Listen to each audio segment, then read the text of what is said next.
All right, we are back here with this opening tip. Tom Brady is gone. I talked to this guy back in January about this possibility. He was not a believer back then. Ian Sachs is back on the line with us. Ian, welcome. How are you?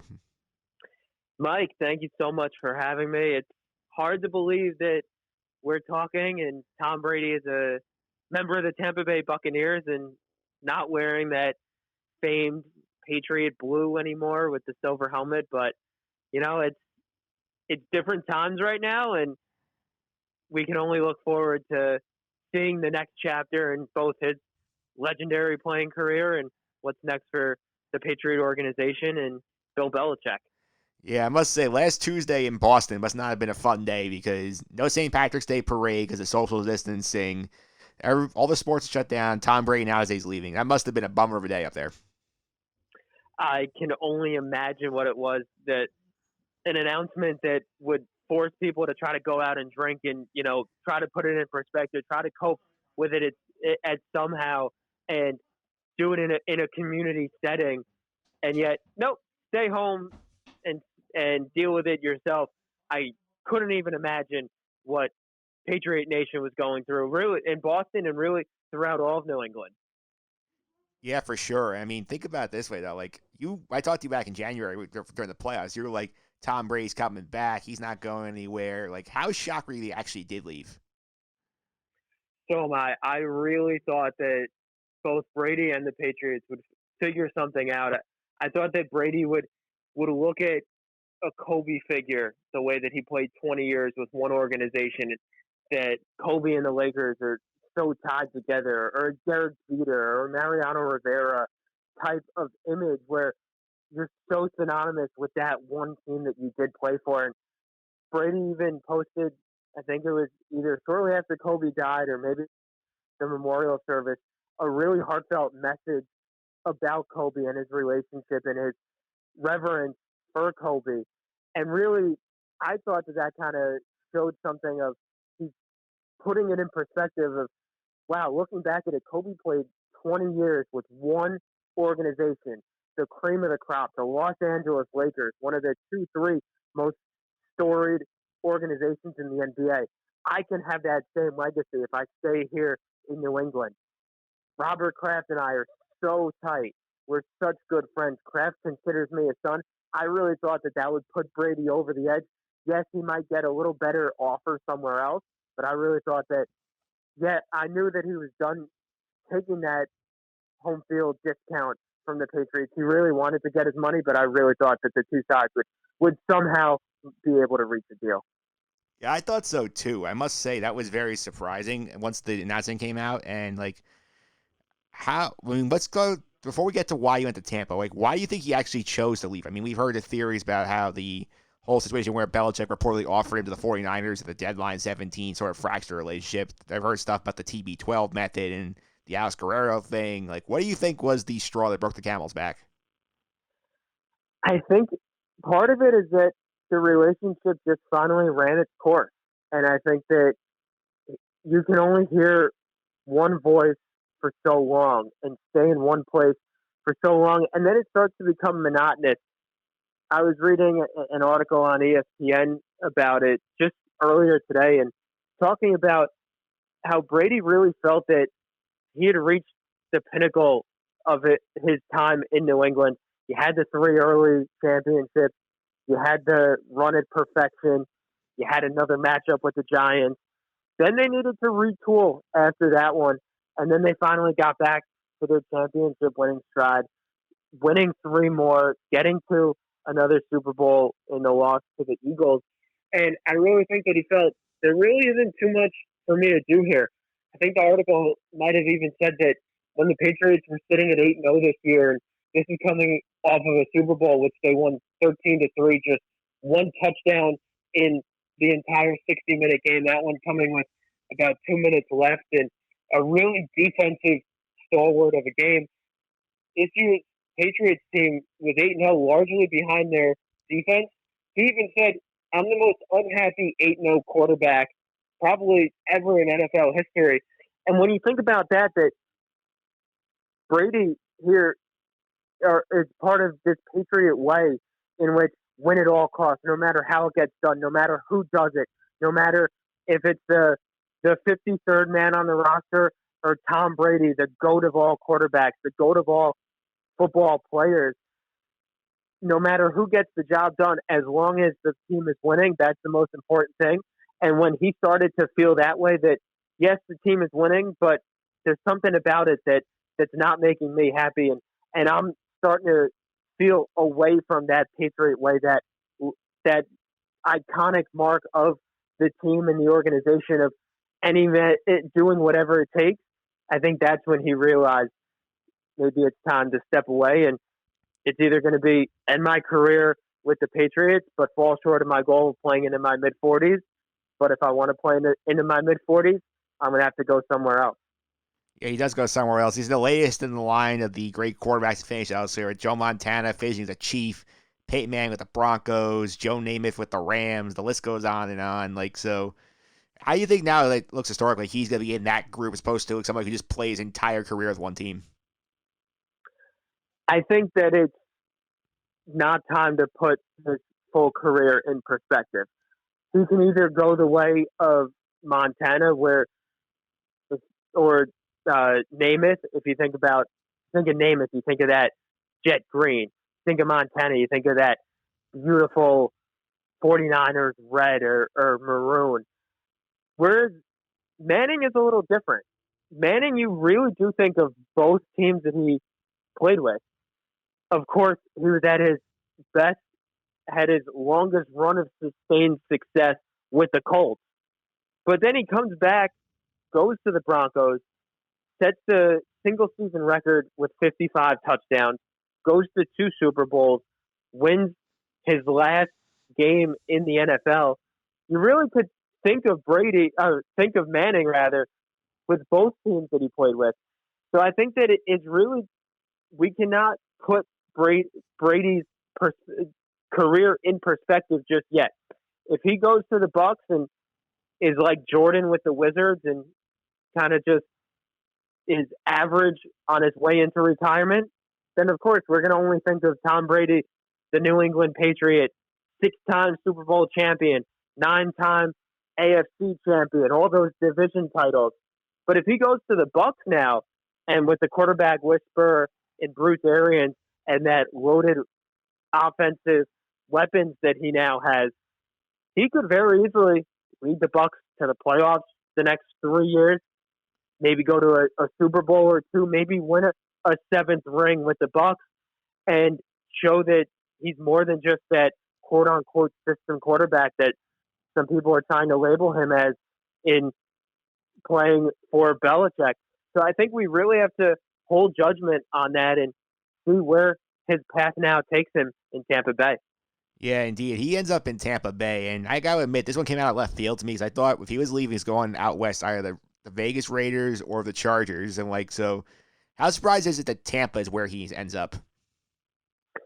It did come as a very big surprise to me. I was looking at either the Chargers or the Titans if he was going to leave New England. I was still pretty set and pretty convinced that he was going to stay in New England, even besides the fact that he was selling his house, that Alex Guerrero was selling his house. I still was just thinking that it just doesn't make sense that he and Kraft are not going to work out some deal. And then when the Bucs came out, I like the Bucs. I think that that's a great organization that's flown under the radar in recent years. Had that one Super Bowl run about almost 20 years ago now, and that's a team that has a lot of pieces, but really has never been able to put it together. And I think that it makes a lot of sense. He's still close to his family roots in New York. He's still 3,000 miles away from his parents in California, so that really doesn't change. And heck, you get to change the cold winters of Foxborough, Massachusetts, for some nice sunny days in Tampa Bay. Yeah, that's nice. The weapons also help. Let's go to New England for a minute, though. I mean, the Patriot response to losing Tom Brady was bring back Brian Hoyer. They signed him over the weekend. They have Jarrett Stidham on the roster. Do we really think Belichick's rolling just those two, or do you think there's another move coming at the quarterback position? I think that Stidham is going to be, as of now, the opening starter. I think that Hoyer, they brought him back to be that veteran presence for the young star in Stidham. I like what I've seen. I like what I've heard about him. And I think that the team, especially the defense, has really gotten to like him. He ran the Patriots practice squad drills for the defense this year, and they said that they would try to switch up blitzes, and he wouldn't be fazed by it in practice. And that's the type of player that Bill Belichick wants, someone who learned his role. Think about Tom Brady when he got drafted. He started as the fourth-string quarterback, worked his way up to being the backup, stepping right in when Bledsoe went down in the game against the Jets.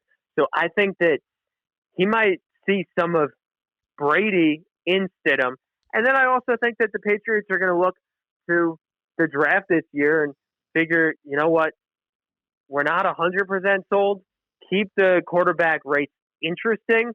Maybe not jump up right away to try to get a Burrow or a Tua player. Maybe someone like a Jalen Hurts. I think that Hurts, seeing the Saban magic in college, then going away from that, he would fit in beautifully in this Belichick system. I definitely could see that being a guy they target in the middle rounds of the draft, and that's a future question. But right now, like the over/under numbers came out today from William Hill Sportsbooks. They had the Patriots and the Bills both at 9 wins. Do you think right now, as currently constructed, New England's still the top dog in the division? I think that it's still the Patriots' division to win. I would still put my money on New England. The Belichick system wins no matter who's in it. Think about the year that Brady went down with the ACL injury, played just one quarter of the first game. That team went 11-5 with Matt Castle. What else did Matt Castle do in the NFL other than that one season? Now, of course, they didn't make the playoffs. They lost the tiebreaker for the division to the Dolphins. They lost the tiebreaker for the wild card to the Ravens. Just the second ever 11-5 team to miss the playoffs. So I think that they have the pieces in place. The defense is a first-class defense. You saw what they did, especially in the first half of last season. They bring back Devin McCourty. They bring back Matthew Slater. They franchise tag the offensive guard, Joe Tooney. So they want to keep the quarterback protected in that draft, but they're going to have to get him more weapons. Simply having Julian Edelman is not going to be enough offensively. I think it'd be better for them to stay with Stidham and Hoyer and potentially a quarterback in the draft and spend some extra money on trying to get some weapons or work a couple of extra deals to bolster the offense around the next quarterback. That makes sense. It will be interesting to see what happens in New England from here. Ian, thanks for all the time today. 2 things before I let you go. Number 1, tell people how to follow you on social media and some of the stuff you're up to. Yeah, well, Mike, as you know, I'm one of the play-by-play voices for the Binghamton Rumble Ponies. When their season gets started again after the whole coronavirus thing, that's where you can find me. Also, one of the voices of the Iona Gales. We do a great job there. You're part of the whole broadcast team there, and on social media, at Ian R. Sacks. That's IANRSACKS, all one word. And reach out. Let me know. Let me know what you think, and always ready for a good sports discussion. Indeed. And that's my great brought Iona up because my second point, because I've not talked to you like on air since the Rick Pitino hire. So I know you've been talking to some people about that. You talked to our good friend Austin Stellato about it, Jaden Daly, some others. So what's your general opinion on this hire? It is with mixed reviews, I would say. I think that it is a slam dunk hire. When you can get a Hall of Fame coach, you go do it. Patino was available. He had connections to several higher ups at Iona. I think it makes a lot of sense. You can get a coach who's in the Hall of Fame, won 2 national championships, has a desire and a drive to get back into the college name and refresh his name and show that he's not going to walk off into the sunset the way that it ended at Louisville. So he's hungry to show that he can win and get back in the good graces of college basketball fans.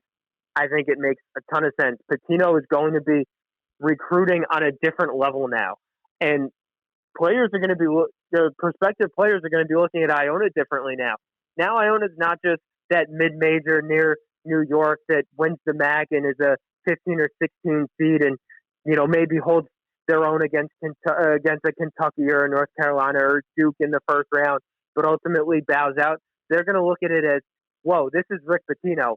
He gets so many players into the NBA. If I go with him, who knows what could happen? He has so many connections to both higher level colleges. Maybe even, I come to Iona for a year or two, enter the transfer portal, and boom, I'm at a Kentucky or a Michigan State or a North Carolina or a Duke or a Kansas. So I think that they could use it as a gateway, a jumping, a leap stone to somewhere else. But for Iona, I also would have wanted to see Jared Grasso as the head coach. He was the associate head coach under Tim Cluess for so long and really would have continued the Tim Cluess era. And that's the best era that any program has seen in the MAC in its history. The Gales winning 5 MAC championships, going to the NCAA tournament 6 times, winning a couple of regular season titles in there as well. And Grasso was right there for almost the entirety of that run. Then got the head job at Bryant, went there, and is starting to turn that program around. You see what Grasso can do. He's an incredible recruiter. Most of the star players that we know of from Iona, Grasso was the integral and important recruiter in getting them to sign with the Gales. So I think that he is a bright star on the rise, whereas Pitino has the track record of taking 3 different schools to the Final Four. So Iona was in a great position where they had 2 slam dunk hires, and they went with Pitino. Yeah, I agree. I think they could not have gone wrong either way. Ian, thanks again. All right, we will do some NFL talk with Fansided's Matt Verderam right after this. I just want to shake my head for the rest of this segment, G. I have, Dan and I have sat in the green room and we've talked. I don't know what Bill O'Brien is doing. I have no idea what the thought process is behind trading away a top receiver in his prime and a top quarterback is back there taking snaps from your center. I have no earthly idea what Bill O'Brien is thinking in this situation. And then to get Johnson, what are we seeing? Didn't you just say the Vikings got a first-round pick for Stephon Diggs?